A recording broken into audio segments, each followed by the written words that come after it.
Hey, you guys, welcome to another episode of the Beauty Business Babes podcast. This is your girl, Kelly Callaghan, and today we have a very special guest. Her name is Victoria Osevnik, and she is from Going Beyond Bookkeeping. So today she's going to be helping you with some tangible tips to learn how you can do your own books because Lord knows that we beauty business babes, we all need help with this. So Victoria, thank you so much for being here. Can you do a quick introduction about who you are and what you do? Yes, Kelly, thank you so much. I'm so excited to be talking to your audience today. I love working with new entrepreneurs that are just looking to be organized and make sure that they have all their bases covered. So I'm very excited to share some tips and hopefully give some insight on some of the stuff that, new business owners, people kind of going out on their own just may not be aware of. Yes, we need that help, girl, because our lives are a mess sometimes. And especially when it comes to numbers, when it comes to accounting, when it comes to bookkeeping, a lot of us have so many questions. And I know a lot of the women who are listening right now are newer into the industry. They've been in the industry for a couple years. Perhaps they've been in the industry for even 5+ years, but they still don't have this down. And I would say this is definitely not my strong suit. So I am so honored that you are here today to be able to help us, guide us, and let us know what we need to do as beauty business babes to make sure that we're crossing our T's, dotting our I's, and all of the things. So let's go ahead and start with who you serve. Like, who are you helping through your business? So, through Going Beyond Bookkeeping, I am helping new entrepreneurs, people that are leaving corporate to follow their passions. Also, serve entrepreneurs that have been doing it for a few years and maybe they've been doing it on their own and now they're at a point that their businesses are scaling and they're having to hire a team. So that's really another place where I really come in and help them get organized, just get some processes in place and make sure that we just kind of solidify what they've already usually been doing at that point. Working with a new business owner, the people that are just going out on their own is so satisfying. I absolutely love it. They are so passionate. They absolutely love what they're doing and really the sky is the limit for them. So it is just so much fun on my end to make sure that they're organized, that they're getting all the information that they need to provide to their accountant at the end of the year, kind of going, get that started in the beginning so that they're not scrambling at the end of the Yeah. year. And then making sure that we are tracking the right information to kind of maximize some of their tax write offs and other things that they might qualify for. Yeah, we need to make money and save money as much as we can. So that's always super helpful. So before we dive into like the juiciness of this podcast, let's talk a little bit about how you even got into this industry and, what you're doing today with your business. So, a little over 3 years ago, a friend of mine who was a realtor, her team was getting ready to grow by a couple teammates. She realized that she just kind of had a mess. She had a folder full of receipts and she was like, Victoria, I need some help. Can you get me organized? I don't want to be a mess when I hire these women to be on my team. And so we just spent some time just going through things, getting her situated. And I really kind of learned that I kind of loved it. I went to school for this, went to college for it, but I never imagined myself as a business owner myself. It wasn't something, growing up that I was really exposed to. I didn't really think it was an option, until then. And then, of course, being from smaller towns, she just told everyone. So I was kind of like such organic growth in the beginning. And that was literally right before COVID, quarantine, and all the craziness happened. I had to stay at home, and everyone was online, just scrolling social media all the time. And I realized that there was a need. Some of my first clients after my friend were from California, from Michigan. And it was so much fun to get their back end of their businesses kind of situated, get them caught up because they were really hoping for kind of a scale once everyone kind of got out of being stuck at home. And that's exactly what happened. So I absolutely loved seeing their businesses grow, enjoy working for them now. It's just been a crazy ride for the last 3 years. This past fall, I left corporate finally after Woo 10 woo. years of my career there. So finally made the jump and I'm just really enjoying all the networking and everything that I've been doing since. It's been absolutely amazing. That's so exciting. Well, congratulations on taking that leap because I feel like that's always the hardest part is like saying, yes, I'm going to go full force with my business and I'm going to burn the boats essentially. There's no going back, there's no plan B. Like, I'm just going to put my whole ass into making this work and not half assing anything. So, congratulations, because I know that's super scary. Thank you. Yes, it was probably one of the bigger decisions that I've had to make, but I am so glad that I did. And I'm just meeting absolutely wonderful people in the world. So it's been Yeah. super fun. So good. So, for those of you guys who are listening right now, take that as a huge lesson. Just do it. I always say, just do it. You just never Yes. know what could happen. And for like a lot of people that I talk to that really are strategic about this and like smart about it, the people who do take that leap, I don't know that many of them fail because they have the heart, the strength, the soul, and the desire to continue doing what they're doing and to make shit happen because anybody can do it. It's not like it takes somebody super special or super unique to make something happen. It just takes some grit and like some determination. So that's amazing. So let's talk a little bit about kind of like the basics of bookkeeping and really what the importance of that is, because maybe some of the listeners that are listening right now are like, what is bookkeeping? So let's just go to the basics and kind of describe what that is. Sure. Bookkeeping is everything that keeps track of your financial wellness of your business. Whether you're a solo entrepreneur or if you have an LLC or you've elected to be an S corp corporation, it doesn't really matter. Your books and your bookkeeping is just everything that shows what your company's value is, how much money you have in the bank, how much money you're spending, how much maybe your startup loan still is worth on this day.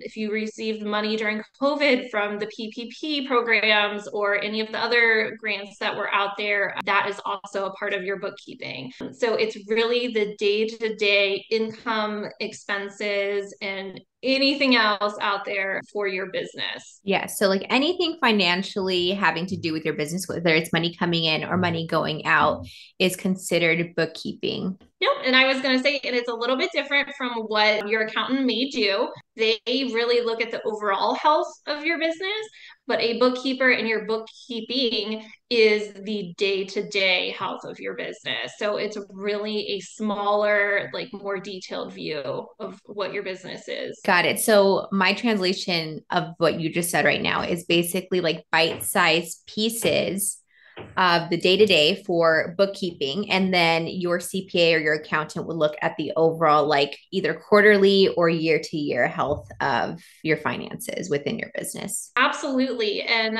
those accountants are there to help you make those big decisions for your company. Or if you're just doing it by yourself, they're there to help you understand when you're able to go and be a company and be an LLC Mhm. and really take that next step in your business. And whether that's, having a place of your own and having a brick and mortar, whatever that looks like, that they're there to help you understand your financials for those decisions. Yeah, that's so cool to like put it into that perspective because I think about my CPA and how much he's helped me. And I know a lot of people don't want to like invest in a CPA or even a bookkeeper for that matter, but he has really, really helped me understand what corporation or what entity I should be under. And so we went from a sole proprietorship to an LLC to now an S Corp, which has helped me save so much money. And had he not been in my life, I would have never known to do any of those steps. Yes, I've had to walk through that exact progression with so many of my clients.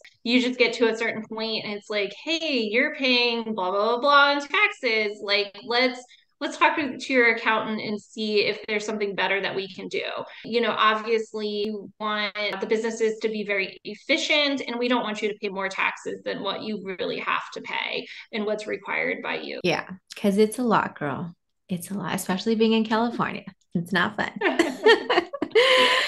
So, most of the ladies that are listening right now, I'm assuming either do bookkeeping on their own or maybe they just hide out in a corner and pretend like it doesn't exist. So, let's help those folks out. And if you can share some like really great tips for doing it yourself, what would those tips be? So these are my favorite people to work for and work with because not everyone hires me, at that point in their business. It's really, they're just trying to make sure that they have everything straight and maybe they're not ready. So the things that I tell these type of business owners, these independent consultants, contractors, whatever they call themselves, is keep all your receipts. That is my number one rule, no matter what size business you have, how many people you have on your team, keep those receipts.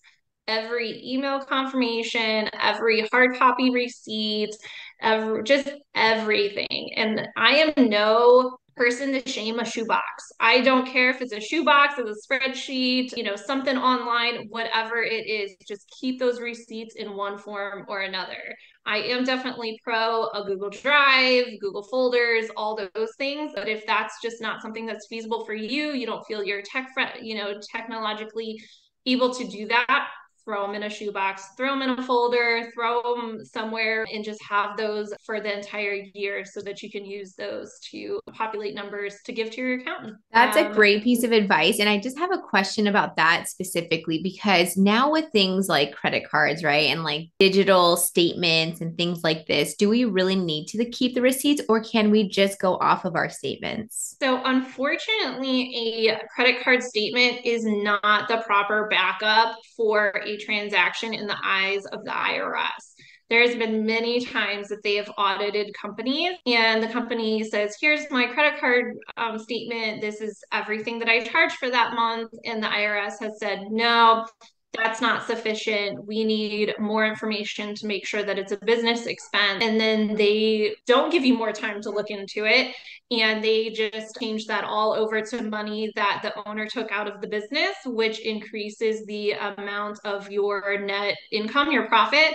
And that means more taxes that you'll have to pay. So, no, unfortunately, the credit card statements are not sufficient. Okay, that's good to know, because I don't do that. I don't keep my receipts. So we will go ahead and start keeping receipts around here. All right, cool. So keeping receipts, was there anything else that you wanted to share as far as doing it yourself if somebody were to do it themselves as far as bookkeeping goes? My next tip would be keep track of your business miles. Whether you're going up to that pop-up market and you paid to be a vendor at a market, or you're going to a networking event, or you're traveling to clients' homes and providing services, keep track of those mileage.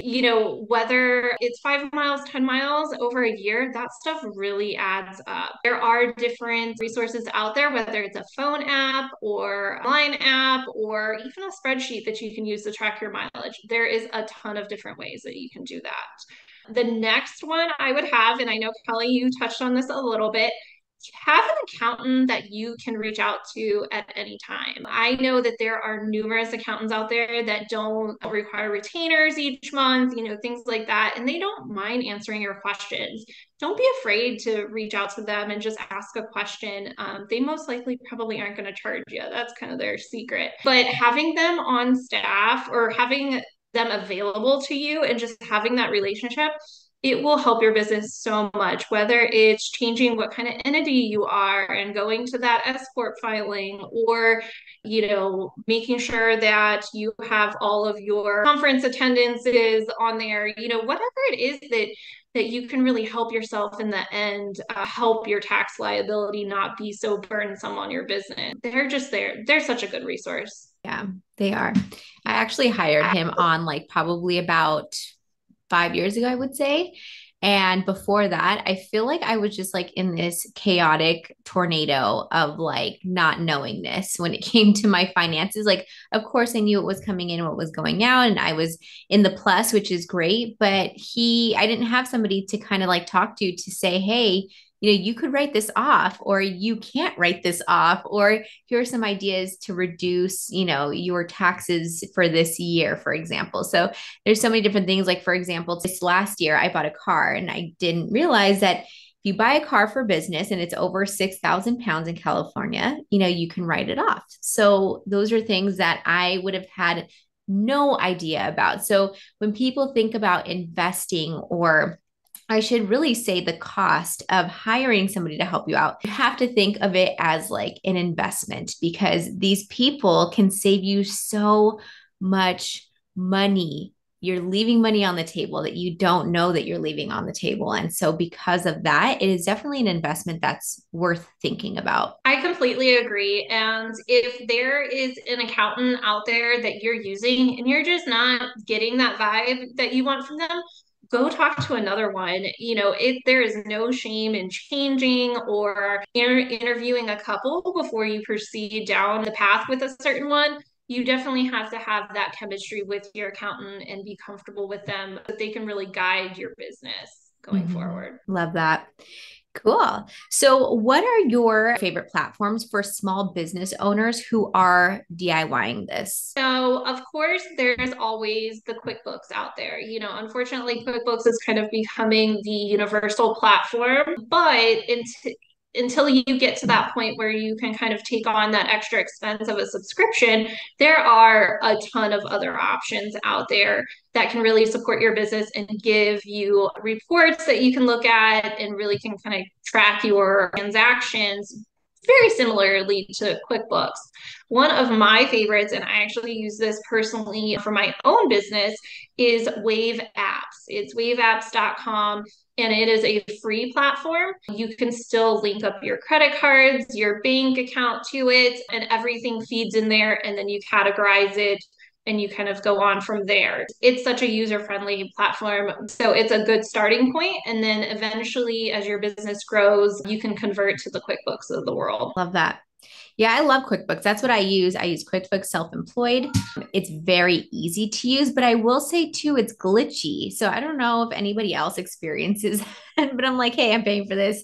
It should probably work a little bit better, but overall, I would say it's like an 8 out of 10 experience. So not really too many complaints, but it was really easy for me just to like link my bank account to that and then to automatically categorize things. So for example, if we have an expense for Office Max or something like that, it'll automatically go into office supplies. Yep, that is correct. It has so many options to it that you can really customize for your business to help you out. Obviously, rules and automations are not always foolproof, so you do have to be careful of those, but it's definitely a very useful tool in that area. For sure. So let's kind of guide into some of the biggest mistakes that entrepreneurs who are doing it themselves make when it comes to bookkeeping. Sure. One of the biggest is probably just not keeping receipts. Unfortunately, the IRS talks about doing more audits and just really kind of changing what they're doing on their end. So that is probably my biggest worry with my clients are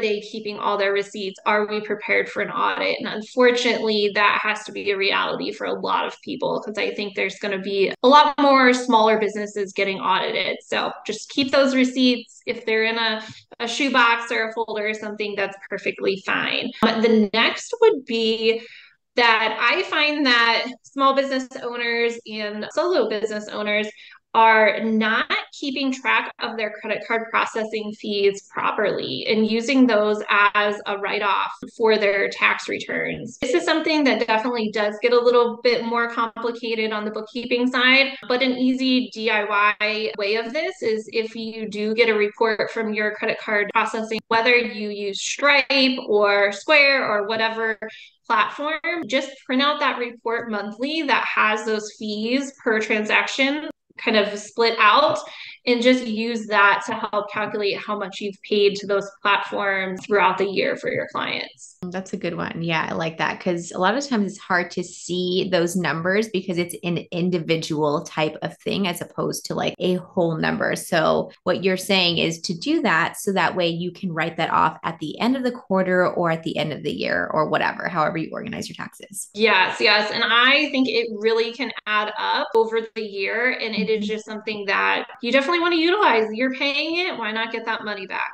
Exactly. Like I said earlier, just try to save us money, girl, because, we need it. Small business owners get hit so hard and we just don't know. Like you said earlier, we don't know what we don't know. So it's so helpful to hear those tips. Yes.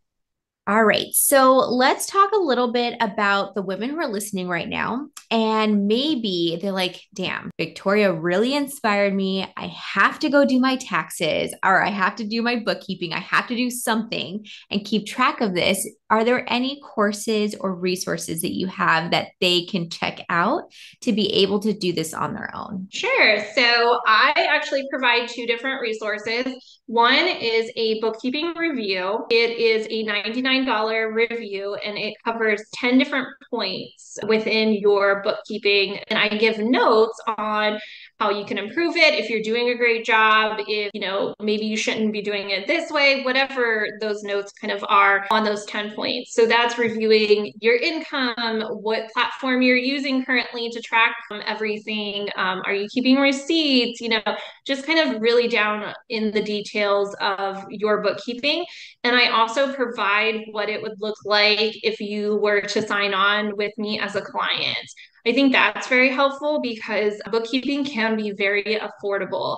And that's Mhm. one thing that sometimes business owners think is a little bit out of reach. But when you add a value to it, it helps it become in reach or something that you're like, yeah, I've got that every month, no problem. Second is I do offer a DIY service contract. Basically, it is a 3-month long service.